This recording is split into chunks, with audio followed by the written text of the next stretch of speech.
Hey, listeners, who you are becoming is vital in discovering peace in estranged relationships. And estrangement can lock you in a mental prison so that at times you don't even know who you are anymore. Triggers create a response that you later regret, and you're mired in guilt. At times, it feels as though you take one step forward and two steps back. You wonder if you'll ever get over the pain of separating from your child, sibling, or another family member. And all this keeps you from knowing or doing what God has called you to do. I have good news for you, my friend. Estrangement is where God can do His finest work in you. You'll want to stay tuned today, so let's dive in.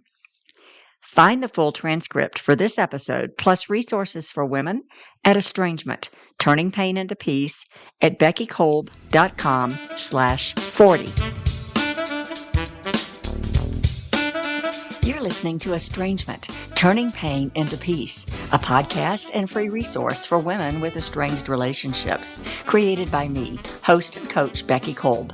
My superpower is to help you turn your emotional pain into peace by conquering guilt and shame, rebuilding self-confidence, and developing healthy boundaries. I've dealt with estranged relationships most of my life and know both the pain and the peace. Subscribe to this podcast so you don't miss a thing. Now, let's dive into today's episode.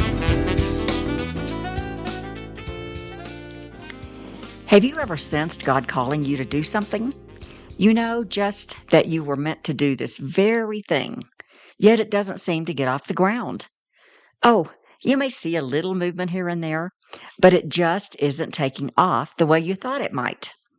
That was me in 2017, when I clearly sensed God calling me to tell my story. He was saying that I could share the hope and peace that He's given me through my estranged relationships. So in true Becky fashion, I set out to do that, but no clear direction came. I was still selling real estate and a bit distracted, but I really wanted to do what I felt like God was calling me to do. My plan included talking to Christian friends, a pastor, and praying. Initially, I began to write out my story, sharing it with others, refining it, and then sharing it with a women's group. Still, nothing further developed. Was I a failure already? Did I hear God correctly? Doubt set in. Can you relate? I neglected to tell you that for years I had turned to alcohol to numb my emotional pain. Now, I didn't realize that was what I was doing. Living in a socially active community, happy hours were common. You can read more about this in my story. It's located on my website at beckykolb.com. God convicted me about who I was becoming in this situation, and eventually I began the process of giving it up for good. A book called The Naked Mind was immensely helpful in understanding the science behind what alcohol does to your body. And the Facebook group with the same name was a place of support for others that were in the same boat. It's where I first met this lady who reached out to me. We started a conversation and spoke a few times. And then I didn't hear from her for about a year, until the phone call. Once again, we talked about her struggles, and she ended the conversation saying, "You should be a coach because you're good at it." And that led me to seek out a certification as a life coach. I enrolled in a 22-week certification program and felt God would lead me to coaching women with estranged relationships. What I had failed to realize is that God was calling me to tell my story. I heard Him correctly that Christmas Eve at church, but I hadn't considered who I was becoming, and that was His primary purpose. You see, when you try to do what you're called to do before becoming who you're called to become, failure is guaranteed. And God wanted to change who I was becoming. Achieving purpose is more about becoming than doing. That insight changed me, and that's exactly what God wanted. When Israel was amid famine, they wound up in Egypt. There, they became slave bricklayers. The work was hard, backbreaking. They had no purpose other than to do what they were told. God eventually led them out en route to the land He promised them. God provided for them as they wandered in the wilderness, and yet they complained and longed for some of the good things they had back in Egypt. They forgot the slave conditions and how they had longed for a better life.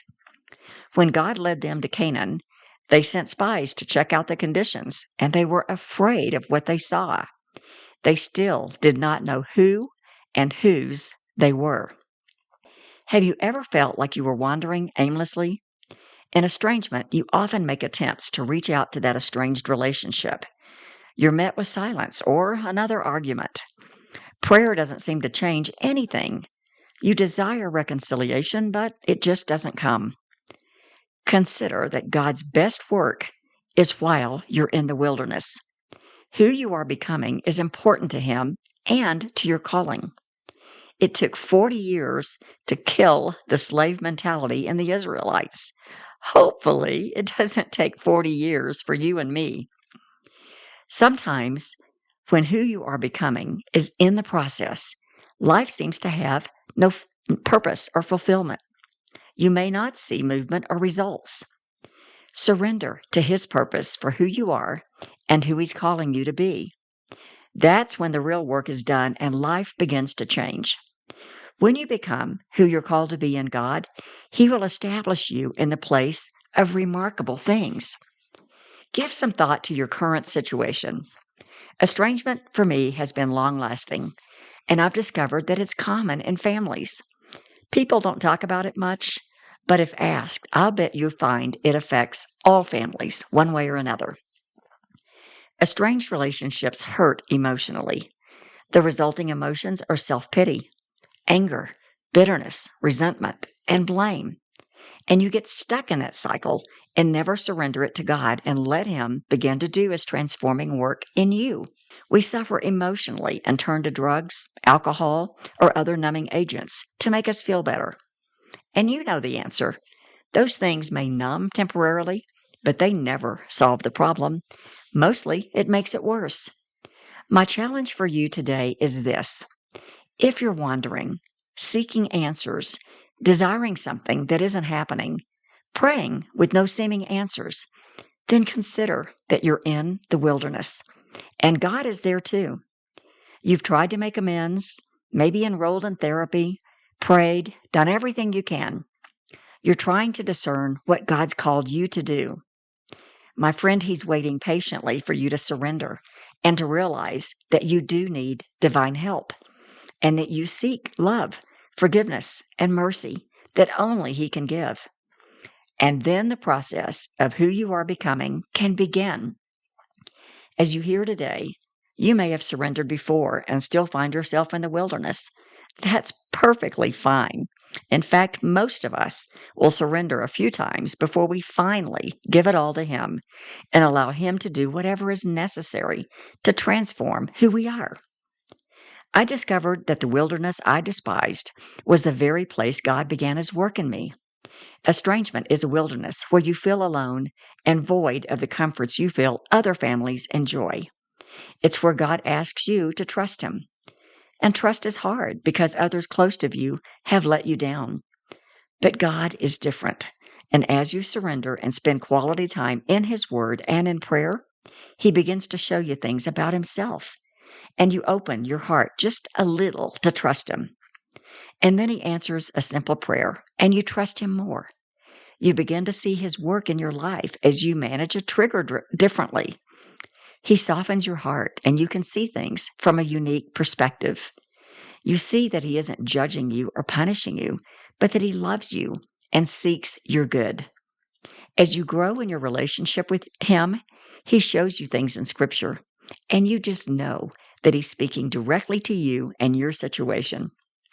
Continue developing your relationship, and you'll see positive changes, not necessarily in others, but in you and your spiritual and personal growth. Peace, joy, love, forgiveness, kindness, and patience develop. You're becoming who He created you to be so that you can pursue the calling to do what you were created to do. Who knows what God's calling you to do? You may be destined to do wonderful things. And it's possible that you know what God's calling you to, but you aren't seeing results or movement. That could be because He's more concerned with who you are becoming primarily. Are you ready to surrender to God and develop who you are becoming? Will you trust Him to show you His love, mercy, and forgiveness as He transforms you?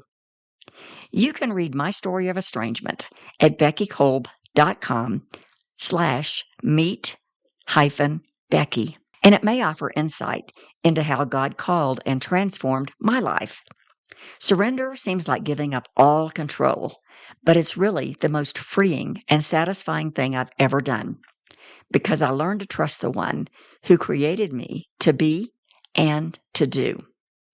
Until next time, stay strong, stay in the Word, and stay on your knees.